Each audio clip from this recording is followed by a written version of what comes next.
Bismillahirrahmanirrahim. Assalamualaikum warahmatullahi wabarakatuh.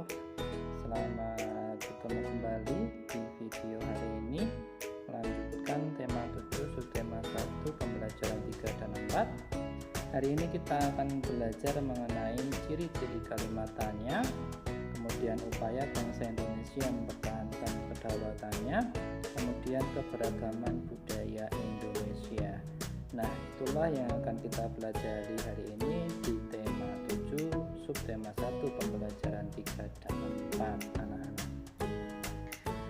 Nah, anak-anak, sudah kita pelajari ya, pertemuan yang pekan lalu adalah mencari informasi penting menggunakan kata tanya adik simbang. Nah, ternyata ketika kita menggunakan kalimat tanya, ada ciri-ciri yang harus kita ketahui supaya ketika kita membuat pertanyaan nanti bisa benar.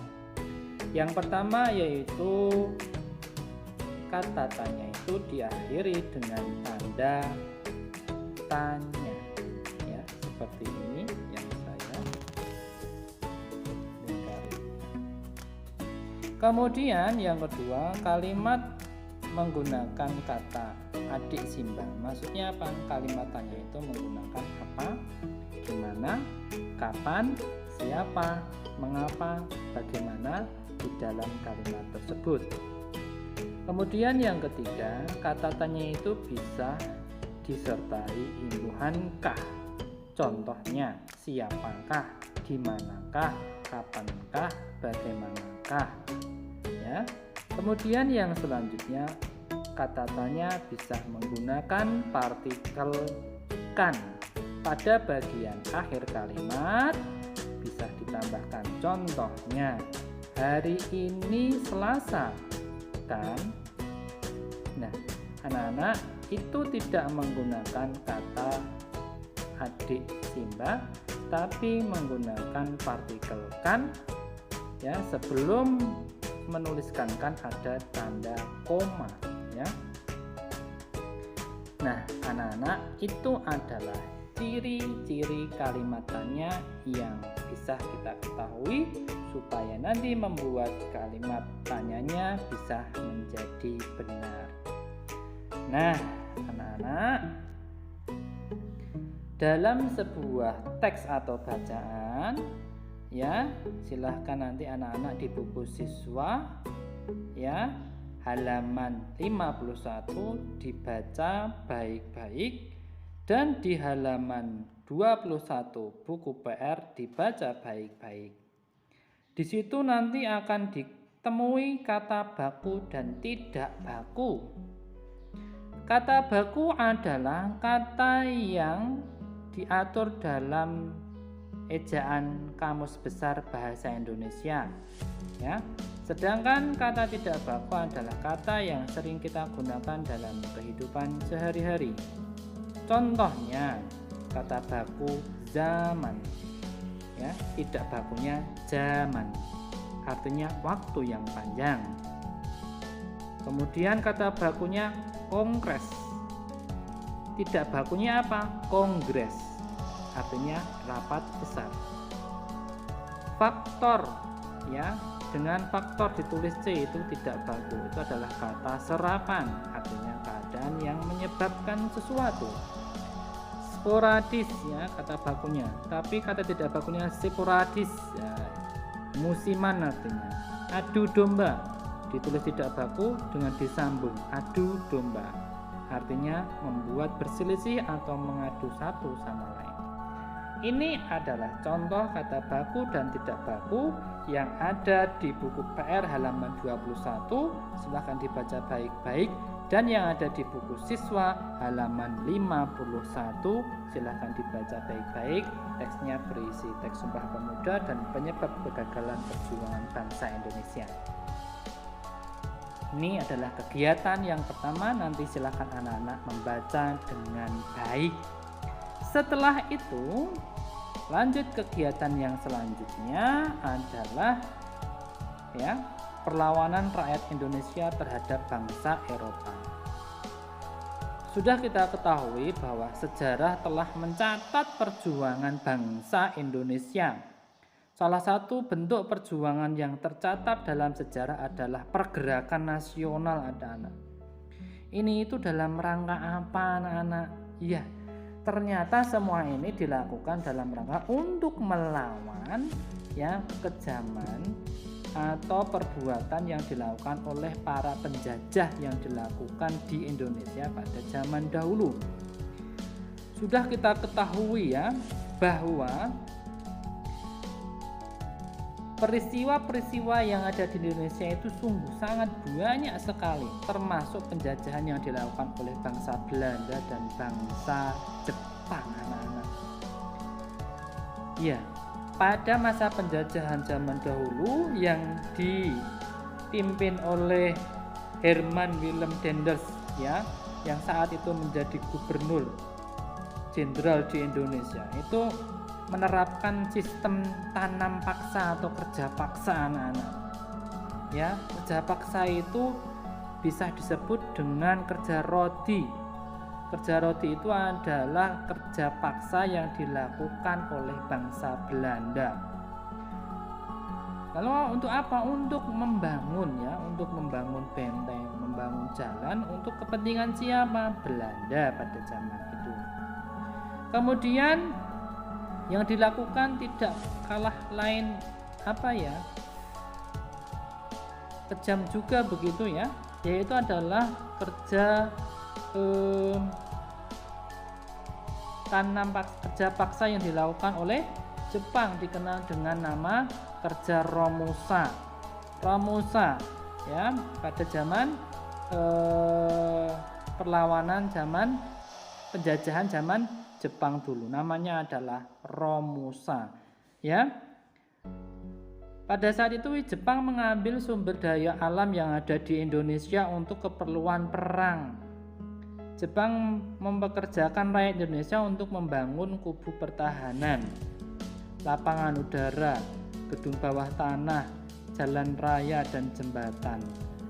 Nah, ini adalah sejarah pada zaman dahulu ketika Indonesia itu dijajah oleh bangsa Eropa. Salah satunya bangsa Belanda dan bangsa Jepang melakukan kerja roti dan kerja Romusya. Nah, anak-anak, karena penerapan inilah yang membuat ya perlawanan-perlawanan yang ada di beberapa daerah di Indonesia. Salah satu contohnya adalah perlawanan Aceh ya, dipimpin oleh Ali Nurhayat. Syah mengalami kekalahan. Pelabuhan Maluku dikuasai oleh Belanda pada tahun 1641. Kemudian perlawanan yang ada di Kesultanan Demak dipimpin oleh Patih Unus juga mengalami kekalahan karena disebabkan kurangnya pasukan dan kurangnya senjata. Serangan yang kedua dilakukan oleh Fathahillah, berhasil menguasai Sunda Kelapa, kemudian diganti Sunda Kelapa itu namanya menjadi Jayakarta. Kemudian 3 perlawanan Maluku pada masa 1534 sampai 1570 yang dilakukan oleh Sultan Hairun, gagal melawan Belanda karena dihasut oleh Belanda atau diperdaya begitu. Sedangkan Sultan Baabullah berhasil mengusir Portugis pada tahun 1575. Nah, anak-anak, ini adalah contoh ya, contoh perlawanan rakyat Indonesia terhadap bangsa Eropa di beberapa daerah. Nah, anak-anak, ternyata tidak berhenti di sini saja. Penyebab kegagalan perjuangan bangsa Indonesia contohnya adalah kurangnya senjata, kurangnya pasukan. Kemudian tujuan bangsa Eropa Indonesia adalah salah satunya berdagang rempah-rempah. Namun kelamaan bangsa Eropa ingin menguasai Indonesia karena mempunyai rempah-rempah yang melimpah. Itulah yang menjadi dasar juga beberapa daerah itu melawan bangsa-bangsa Eropa. Kemudian anak-anak, ternyata di Indonesia itu kan mempunyai wilayah yang sangat luas. Dan adanya keberagaman masyarakat Indonesia itu menjadi alasan mengapa kita harus memupuk rasa persatuan dan kesatuan ya. Contoh keberagaman yang ada di Indonesia adalah satu agama ya.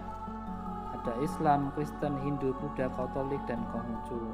Suku bangsa, contoh di Sumatera itu ada suku Nias, Batak, Minangkabau. Kalau di Jawa ada suku Sunda, Betawi, suku Samin.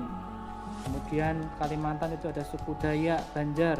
Kemudian di Sulawesi ada suku Bugis, Toraja, Minahasa. Kalau Papua itu ada suku Asmat, Dani, dan lain-lain. Kalau ras itu adalah ciri-ciri fisik yang dimiliki oleh orang lain. Melanosoid, ada negroid, ada vedoid, kaukasoid, mongoloid ya. Kemudian bahasa daerah, kalau di Jawa itu menggunakan bahasa Jawa atau Kromo, kalau di Sumatera Selatan menggunakan bahasa Melayu. Kemudian ada istiadat, contohnya upacara adat, upacara kematian, upacara perkawinan. Kemudian sistem kekerabatan itu adalah hubungan keluargaan. Kemudian yang ketujuh, kesenian daerah, contoh alat musik Jawa Barat angklung, Jawa Tengah gamelan, kesenian tarian daerah Jawa Barat jaipong, tari merak, Jawa Tengah ada tari gambyong, tari serimpi. Itu adalah contoh-contoh keberagaman yang ada di Indonesia, anak-anak. Lah, anak-anak, ternyata keberagaman ini harus kita imbangi dengan sikap persatuan dan kesatuan.